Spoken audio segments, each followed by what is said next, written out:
Shalom Uvracha, Parashat Va'era, vidéo numéro 2. Makat Barad. C'est quoi Makat Barad? La grêle, c'était au fait, on peut dire, des ballons de grêle dans lesquels il y avait du feu. Et comme la Midrash nous dit, il y a eu le shalom entre le feu et la grêle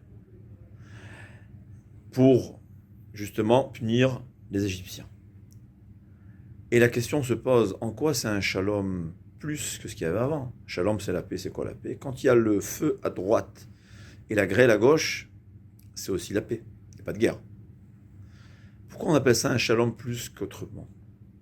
Et là, c'est la leçon à prendre. Le shalom est peut-être dans un couple, ou quand on a un ami qui est différent de nous. Shalom, c'est pas un cessez-le-feu, c'est pas une amitié. Shalom vient du mot shlemut, plein, entité. Au fait, les différences sont là pour se compléter. C'est ça le shalom.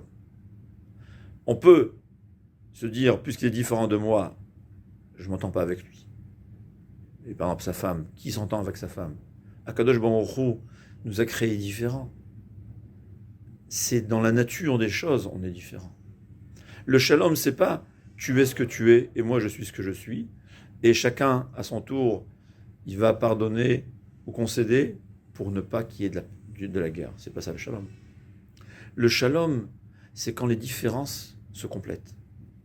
J'ai mon point de vue, ma femme elle a un point de vue tout à fait différent. Et c'est vrai que si je manque de sagesse, ça va m'énerver peut-être. Et si je suis gentil, eh ben ça va, c'est pas grave, on va pas se disputer.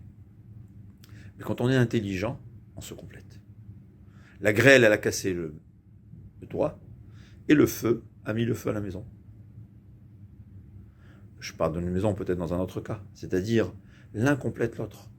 On a des points de vue différents, chacun va être à l'écoute de l'autre pour justement redresser et mettre à jour sa façon de voir les choses, parce que tout seul, on se trompe. Tout seul, au fait, c'est un point de vue qui est partiel.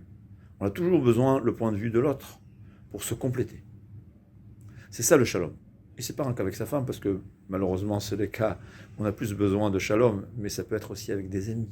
Dans tout, on se complète. C'est ça le shalom, la shlemut. C'est ça, Makat Barad.